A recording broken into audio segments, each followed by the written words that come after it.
కడపకు సంబంధించి రాయలసీమ సంబంధించినటువంటి ఫ్యాక్టరీ ఉంది, విద్యుత్ ఫ్యాక్టరీ. దానిలో అద్భుతంగా యాష్ వస్తుంది, ఆర్టీపీపీ రాయలసీమకు సంబంధించినటువంటిది. దీనిలో 4000 టన్నులు ఫ్లై యాష్ ఉత్పత్తి అవుతుంది. ఈ బొగ్గుతో తయారు చేసే విద్యుత్ కాబట్టి బొగ్గు కాల్చేసిన తర్వాత దానిలో 4000 టన్నుల ఫ్లై యాష్, దాన్నే పాండ్ యాష్ అని కూడా అంటారు. ఆ యాష్ ఏం చేస్తారంటే తీసుకెళ్ళి మన సిమెంట్ పరిశ్రమల్లోనూ లేదా ప్రైవేటు పరిశ్రమలు, ఇటుకరాయ పరిశ్రమల్లోనూ, రాళ్ళు తయారు చేసే పరిశ్రమను వాడతారు ఈ ఫ్లై యాష్. దీని రవాణా కోసం 2 తెలుగు తమ్ముళ్ళు, తెలుగు అంటే ఒక ఆయన పాత వైఎస్ఆర్సీపీ, పాత కాంగ్రెస్ ఆదినారాయణ రెడ్డి గారు, ఆయన ఈ పక్కనే జేసీ ప్రభాకర్ రెడ్డి గారు. ఇద్దరు మామూలు ఫైటింగ్ కాదు, బూడిద కోసం అద్భుతమైన ఫైటింగ్ చేస్తున్నారు. ఇద్దరు కొట్టుకునే స్థితికి వస్తే, రోడ్డు మీదకి వస్తే ఎస్పీలు, సిఐలు, పోలీసులు మొత్తం కాపలా కాసే పరిస్థితి. పెద్ద రాద్ధాంతమే చేశారు, కొట్టుకునే కార్యక్రమం చేశారు. తాడిపత్రి నుంచి లారీలు వస్తే ఊరుకోనని చెప్పేసి ఆదినారాయణ రెడ్డి, తాడిపత్రి నుంచి లారీలు వెళ్ళి మేము తీసుకురాకపోతే ఫ్లై యాష్ని దీని సంగతి తేలుస్తాం అని ఆయన ఎస్పీకి లెటర్ రాశారు డైరెక్ట్గా.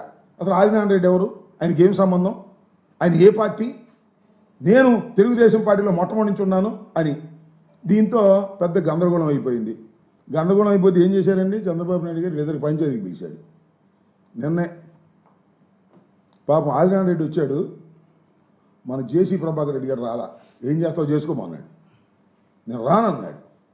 ఇది చివరికి చంద్రబాబు నాయుడు గారు కూటమి తమ్ముళ్ళు ఆదాయం కోసం కుస్తీ పడుతుంటే, అరాచకాలు చేస్తుంటే, వారి మధ్యన పంచాయతీలు పెట్టే స్థాయికి దిగజారి ఇవాళ వైఎస్ఆర్ కాంగ్రెస్ పార్టీని అన్యాయాలు, అక్రమాలు, దోపిడీలు చేసిందని చెప్పేటటువంటి పరిస్థితికి చంద్రబాబు నాయుడు గారు మాట్లాడుతుంటే నవ్వాలో ఏడవాలో అర్థం కానటువంటి పరిస్థితి వాళ్ళ రాష్ట్రంలో ఉందని ఈ సందర్భంగా నేను చెప్పదలుచుకున్నాను. ఇంత దారుణంగా రాష్ట్రంలో ప్రతిదానికి LM tax, local MLA tax. వ్యాపారం చేయి, లోకల్ ఎమ్మెల్యేకి ట్యాక్స్ కట్టాల్సిందే. ఎల్ఎం ట్యాక్స్ లేకోకుండా ఏ నియోజకవర్గంలో అయినా ఏ వ్యాపారస్తుడైనా వ్యాపారం చేస్తున్నాడా? ఇది నారా చంద్రబాబు నాయుడు గారికి తెలియదా? నారా చంద్రబాబు నాయుడు గారు ప్రోత్సహించడం లేదా? లోకేష్ గారు ప్రోత్సహించడం లేదా? మొత్తం ప్రభుత్వ పరిపాలన అంతా గాలిగోలేశారు. వైఎస్ఆర్ కాంగ్రెస్ పార్టీ మీద పడ్డారు, YSR Congress party social media మీద పడ్డారు, అరెస్టులు చేస్తున్నారు. అవినీతి అక్రమాలకు మాత్రం అంతు లేకోకుండా పరిపాలన చేసేటటువంటి దౌర్భాగ్యమైన పరిస్థితికి ఇవాళ ఈ రాష్ట్ర ప్రభుత్వం దిగజారిపోయి అనేకమైనటువంటి మాటలు మాట్లాడుతున్నారు. అదే కాదు, ఈ ఆదినారాయణ రెడ్డి గారు వాళ్ళ నియోజకవర్గంలో ఆదానికి సంబంధించినటువంటి ఒక ప్రాజెక్టుని కట్టేదానికి రిత్విక్ కన్స్ట్రక్షన్స్ అంటే సీఎం రమేష్ కన్స్ట్రక్షన్స్ వాళ్ళది ఒక కాంట్రాక్ట్ తీసుకున్నారు. ఆయన దాన్ని సివిల్ వర్క్స్ ప్రారంభిస్తుంటే, డైరెక్ట్ సివిల్ వర్క్స్ ఎలా ప్రారంభిస్తావు, మా ఎమ్మెల్యే గారికి డబ్బులు కట్టాల్సిందే అని ఆదాని కంపెనీ అయినా సీఎం రమేష్ కంపెనీ అయినా సరే డబ్బులు కట్టండి మేము ఒప్పుకోము, కప్పం కట్టండి మేము ఒప్పుకోము అని చెప్పి దాని మీద దాడి చేసి అక్కడ దౌర్జన్యం చేసి ఆ సామాన్ అంతా పాల్గొట్టారు. అది ఒక పంచాయతీ.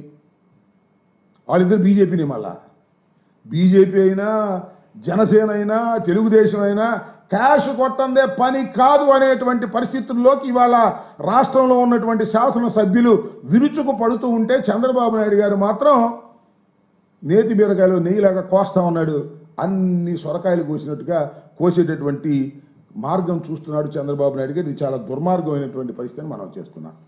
చంద్రబాబు నాయుడు గారు ఆ మధ్య ఎన్నికలకు ముందు చెప్పారు కదా, సంపద సృష్టిస్తా అని. సంపద సృష్టించడం కాదు, సంపద సృష్టించుకుంటాం అంటున్నారు ఎమ్మెల్యేలందరూ. మేము సంపద సృష్టించుకుని మేము దోచుకుంటాం తప్ప రాష్ట్రానికి సంపద సృష్టించేటటువంటి పనే లేదు అనేటువంటి పద్ధతుల్లో ఇవాళ రాష్ట్రంలో పరిపాలన సాగుతూ ఉన్నది అని ఈ సందర్భంగా నేను చెప్పదలుచుకున్నాను. ఇది పోతే నిన్న ఒక పెద్ద కామెడీ, మళ్ళా ఎవరు మన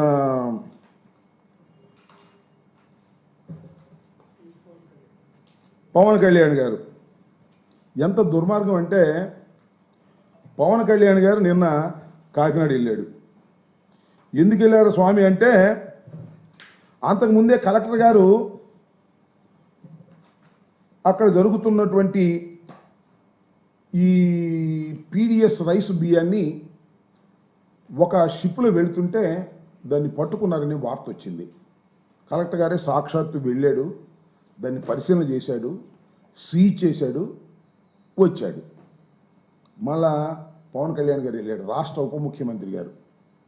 ఎవరితో వెళ్ళారు? మరొక సిద్ధాంతకర్త ఉన్నాడు ఆయన పార్టీలో, ఆయన మనోహర్ గారు. వీళ్ళిద్దరూ కలిసి వెళ్ళారు. వెళ్ళారు వాళ్ళ ప్రభుత్వం వెళ్ళారు. వెళ్ళి ఏం చేశారని అడుగుతా ఉన్నా నేను. వెళ్ళిన తర్వాత అక్కడ కొన్ని మాటలు వింటే చాలా ఆశ్చర్యాన్ని కలిగించే విధంగా ఉన్నాయి. పవన్ కళ్యాణ్ గారు అక్కడికి వెళ్ళి అవన్నీ తనిఖీ చేశారంట. ఆ తర్వాత ఆయన ప్రెస్ మీట్ మాట్లాడారు. ఏం మాట్లాడారంటే, నేను కాకినాడ పోర్ట్లోకి వస్తుంటే 2 మాసాల నుంచి రావడానికి వీల్లేదని అడ్డం పడ్డారు ఒక మాట.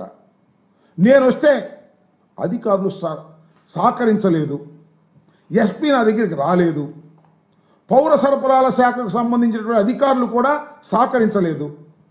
నేను సముద్రంలోకి వెళ్ళి ఆ పోర్ట్లో ఉన్నటువంటి ఒక ఓడలో జరిగేటటువంటి కార్యక్రమం చూడాలని బయలుదేరితే, మీరు వెళ్ళొద్దు సార్, రఫ్గా ఉంది, మీరు వెళ్ళటం ప్రమాదకరం అని చెప్పారు. అయినా సాహసం చేసి నేను వెళ్ళాను. చాలా గొప్పగా సాహసం చేసి వెళ్ళాను, చూశాను, పట్టుకున్నాను. అంతకుముందు పట్టుకుందే, కొత్తగా పట్టుకుందేం కాదు. అంతకుముందు కలెక్టర్ గారు పట్టుకునే దాన్ని చేశారు, దానికి వెళ్ళాను అనేటువంటి మాట మాట్లాడి, ఈ విధంగా తాను ప్రభుత్వంలో ఉండి పని చేస్తున్నారో ప్రభుత్వంలో లేక పని చేస్తున్నారో అర్థం కానటువంటి పరిస్థితి కనిపిస్తూ ఉంది ఇక్కడ మన కాకినాడలో. ఒక విషయాన్ని ఇక్కడ చెప్పాలి కాకినాడకు సంబంధించి. Kakinada port anchor port.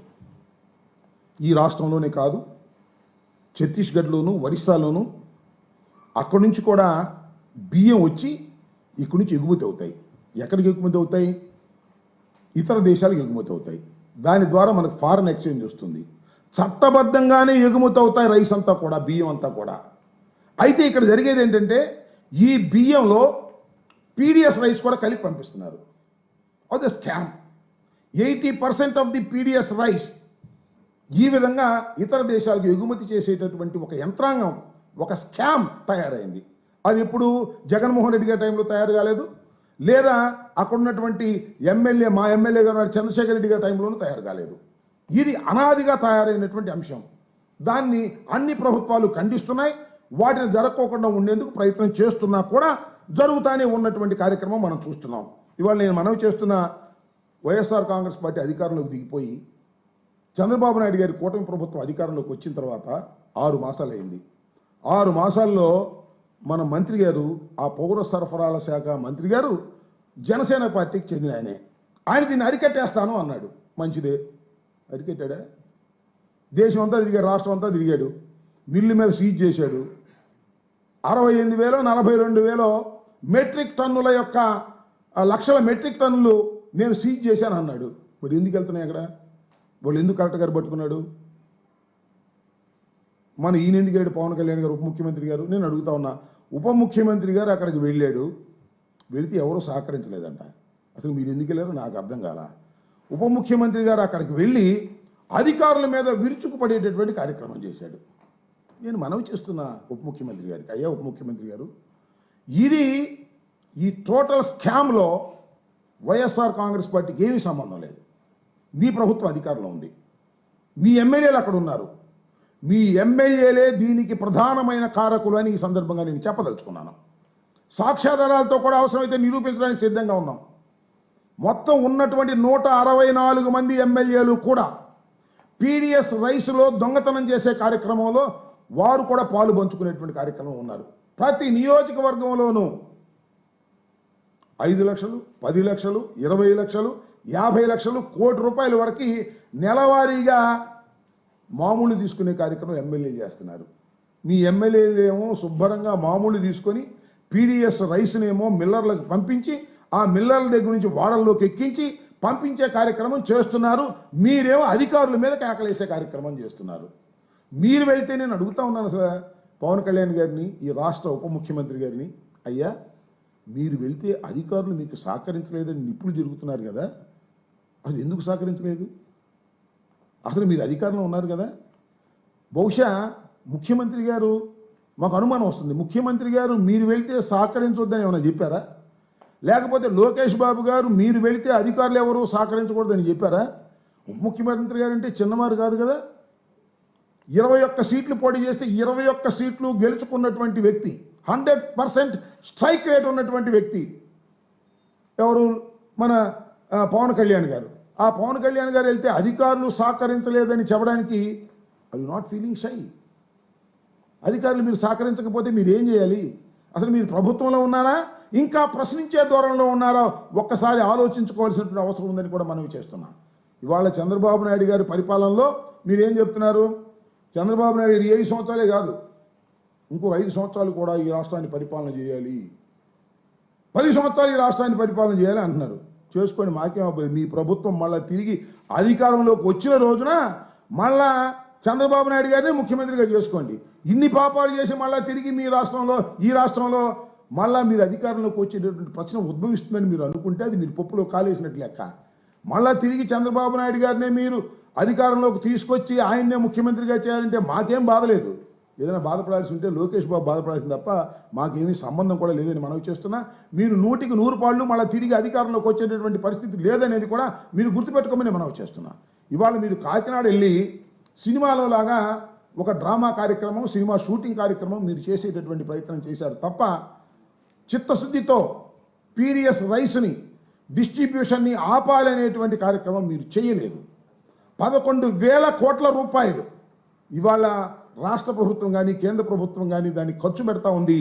ఆ ఖర్చు పెట్టేటటువంటి దానిలో మీ ఎమ్మెల్యేలు వాటాలు తీసుకొని ఇవన్నీ ఎగుమతి చేసే కార్యక్రమం చేస్తున్నారు. ఆ విషయాన్ని మర్చిపోయి అక్కడికి వెళ్ళి ఎస్పీ మీద అధికారుల మీద మీరు కేకలేస్తున్నారు. నేను మనవి చేస్తున్నా, అసలు ఆ పోర్టులోకి వెళ్ళాలి అంటే 2 చెక్ పోస్టులు ఉన్నాయి, పౌర సరఫరాలకు సంబంధించిన చెక్ పోస్టులే. ఆ 2 చెక్ పోస్టులు కూడా దాటి వెళ్ళిపోయిన బియ్యం అంటే ఎవరు దీనికి కారణం? పౌర సరఫరాల శాఖ కదా. ఆ పౌర సరఫరాల శాఖ మీ పక్కన కూర్చున్నటువంటి మనోహర్ గారు నిర్వహించడం లేదా? అది జనసేన పార్టీకి సంబంధించిన వాళ్ళు నిర్వహించడం లేదా? మరి దీనికి మీరు బాధ్యులేంటి? నిజంగా ఇదే నిజమైతే, ఈ స్కామ్ నిజమైతే ముందు పౌర సరఫరాల శాఖ మంత్రి రాజీనామా చేయాలి, ఆ తర్వాత మీరు చేయాలి. చివరికి మీ బాధ్యత రాహిత్యంగా బాధ్యత వదిలేసి మీరు ఎవరి మీద విమర్శ చేస్తున్నారు? ఆ వెళ్ళిపోయినటువంటి చంద్రశేఖర్ మీద విమర్శ చేస్తున్నారు, చంద్రశేఖర్ రెడ్డి గారి మీద. ఇవాళ ఆయన మీద విమర్శ చేస్తే ఏం ఉపయోగం అని మనం చేస్తున్నాను. కాబట్టి ఒక దారుణమైన పరిస్థితుల్లో మీరు ప్రవర్తన చేస్తున్నారు. చాలా దురదృష్టకరమైనటువంటి ప్రయత్నం మీరు చేస్తున్నారు. మిమ్మల్ని మీరే దూషించుకుంటున్నారు, మిమ్మల్ని మీరే విమర్శించుకుంటున్నారు. ఆ ఎస్పీని మీరే విమర్శిస్తారు, పౌర సరఫరాల శాఖలను కూడా మీరే విమర్శిస్తారు, ఈ ప్రభుత్వాన్ని మీరే విమర్శిస్తారు. కానీ ఈ ప్రభుత్వంలో బాధ్యత మాదేనంటారు. ఆ బాధ్యత చేపట్టే పరిస్థితుల్లో లేదు. ఇది చూస్తే మాకు చాలా విచిత్రం వేస్తుంది. నాకేమనిపిస్తుందంటే పవన్ కళ్యాణ్ గారి సినిమా డైలాగ్ ఉంది, అదేంటది? నాకు తెక్కుంది దానికో లెక్క ఉంది, నాకు తెక్కుంది దానికో లెక్క ఉంది. ఇదంతా చూస్తే మీకు లెక్కలేనంత తెక్కున్నట్టుగా అర్థమవుతుంది. ప్రభుత్వంలో మీరుంటారు, ఎస్పీని విమర్శిస్తారు. ప్రభుత్వంలో మీరుంటారు, పౌరశాఖ అధికారులను విమర్శిస్తారు. ప్రభుత్వంలో మీరుంటారు, ఎవరి మీదో కేకలేస్తారు. అదేమంటే ఇది చాలా వండర్ఫుల్ పోర్ట్, దీని ద్వారా చాలా ప్రమాదకరమైన అంశాలు జరిగే ప్రమాదం ఉంది, ఆర్టీఎక్స్ వస్తుంది, అదో కసప్లాగా ఎవరో వచ్చి దుండగులు దీని మీద వచ్చేసి కాల్పులు జరిపేసి ఈ దేశానికి రక్షణ లేకుండా పోతుందని కొత్త కొత్త విషయాలు చెప్పేస్తారు. మాకు అర్థం కాదు ఇదంతా. ఏది హోంమంత్రికి లెటర్ రాస్తానంటున్నాడు, మీరే ప్రభుత్వం, హోం కూడా మీదే, ఇక్కడ మీరే. ఏమిటి కబుర్లు, సొల్లు కబుర్లు? నాకు అర్థం కానటువంటి విషయం. కాకపోతే మీరు మీ బాధ్యతను విస్మరించి ప్రవర్తన చేస్తున్నారు. మీరు మీ బాధ్యతగా ఉండాలి. కొన్ని పేపర్లు రాస్తున్నాయి, హీరోగా వెళ్ళాడు ఒక్కడే, నడి సముద్రంలోకి వెళ్ళాడు, రఫ్గా ఉంటే సముద్రంలోకి వెళ్ళాడంట. ఏదో సామెత చెబుతారు, రాయలసీమలో ఒక సామెత ఉంది, ఏందిరా పడ్డామంటే లేదే పడలేదండి ఊరిని ఫిల్ట్ చేశాను అంట. అట్లా ఉంది. ఏంది స్వామి నువ్వు వెళ్ళి అధికారం తిట్టాను? లేదు నేను వీరోత్వంగా వెళ్ళానని చెప్పేసి ఆ పేపర్ రాసేటటువంటి కార్యక్రమాలు చేస్తూ ఉన్నారు. చాలా దురదృష్టం ఇవాళ ఈ రాష్ట్రంలో దోపిడీ తప్ప రెండో పనే లేదు. నేను ఇంకోటి కూడా చెప్తున్నా పవన్ కళ్యాణ్ గారికి, ఆయన పవన్ కళ్యాణ్ గారికి తెలుసో తెలీదో నాకు తెలియదు, కానీ ఆ పక్కనే ఉన్నాడు, ఆయన పేరేంటి, మన కాకినాడ ఎమ్మెల్యే గారు కొండబాబు, ఆయనకి మామూలు లేకుండా నడుస్తుందా నాకు తెలియగలుగుతాను. అలాగే నీ పక్కనే ఉన్నాడు పౌర సరఫరాల శాఖ మంత్రి గారు. ఇన్ని టన్నులు మీకు పీడిఎస్ రైస్ వెళ్ళిపోతున్నాయని చెబుతున్నారు కదా, ఆ ఆ పీడిఎస్లో వెళ్ళిపోతుంటే పౌర సరఫరాల అధికారులకు తెలియకోకుండాను, ఆ శాఖకు నిర్వహిస్తున్నటువంటి మనోహర్ గారికి తెలియకోకుండాను ఆ టన్నులు వెళ్ళిపోతున్నాయా? కొట్టేస్తున్నారు, క్యాష్ పర్సనేజ్ కొట్టేస్తున్నారు. ఈ మధ్యన మీరు సీజ్ చేశారే, ఎవరు మన మనోహర్ గారు సీజ్ చేసిన వాటిని ఇప్పించడానికి కమిషన్ కొట్టేశారు కొంతమంది. కానీ ఒకటి మాత్రం వాస్తవం, పవన్ కళ్యాణ్ గారు ఎప్పుడైతే కాకినాడ వెళ్ళి నిన్న ఆర్భాటం చేశాడో కమిషన్ రేటు పెరిగిపోయిందంట. అయితే లాభం లేదండి, పవన్ కళ్యాణ్ గారు ఒప్పుకోవట్లేదు, పోయినసారి కానీ ఎక్కువ కమిషన్ ఇస్తే కానీ ఇప్పుడు పీడిఎస్ బియ్యం మేము ఎలా చేయము అనేటువంటి పరిస్థితిలోకి ఎమ్మెల్యేలు తయారైపోయారు. ఈ విషయాన్ని మీరు గమనించుకోకుండా ఏదేదో మాట్లాడితే ఏం లేపని చెప్పండి. అక్కడికి వెళ్ళి ఊరిని హామ్ హూమ్ అని ఆర్భాటాలు చేసుకునేటువంటి పరిస్థితిలో మీరు చేస్తున్నారు. అంత దోపిడీ తప్ప మరొకటి లేదు. ఇప్పుడు వచ్చిన ప్రాబ్లం అంతా ఏంటంటే, ఒకటి వాస్తవం, ఆ యాంకర్ పోర్టు ద్వారా కొన్ని లక్షల మెట్రిక్ టన్నులు మన దేశం నుంచి ఇతర దేశాలకి జెన్యూన్గా బియ్యాన్ని సరఫరా చేస్తారు. ఆ జెన్యూన్గా బియ్యాన్ని సరఫరా చేసేటటువంటి వ్యాపారస్తులు ఇవాళ ఇబ్బంది పడిపోతున్నారు. పద్దాలను అయ్యా నువ్వు జెన్యూన్గా పంపించినా సరే దీనిలో పీడిఎఫ్ బియ్యం ఉందని పీడిఎస్ బియ్యం ఉందని రాస్తాం, కమిషన్ ఇవ్వకపోతే అనే పద్ధతుల్లో కమిషన్లు వసూలు చేస్తున్నారు. చివరికి జనసేనకు సంబంధించినటువంటి నాయకులు కూడా కమిషన్ దండుకునేటటువంటి పరిస్థితి చేస్తుంటే మీరు వెళ్ళి నేను హీరోని, నేను పిట్టల దొరని అని ఊరికి ఏయో మాటలు మాట్లాడితే, పిచ్చి మాటలు మాట్లాడితే మీ దగ్గర సిన్సియారిటీ లేదని అర్థమవుతుంది. ఇంకొక మాట చెప్పాలంటే, ఈ జరిగిన మొత్తాన్ని చూస్తే నిన్న కాకినాడలో మీరు పెద్ద అసమర్థులు అని అర్థమవుతుంది. ఎందుకంటే ఉప ముఖ్యమంత్రిగా ఉన్నటువంటి పవన్ కళ్యాణ్ గారు వెళితే చివరికి ఎస్పీ కూడా లెక్క చేయలేదు, చివరికి పౌర సరఫరాల అధికారులు కూడా లెక్క చేయలేదు, ఎవ్వరూ లెక్క చేయలేదు.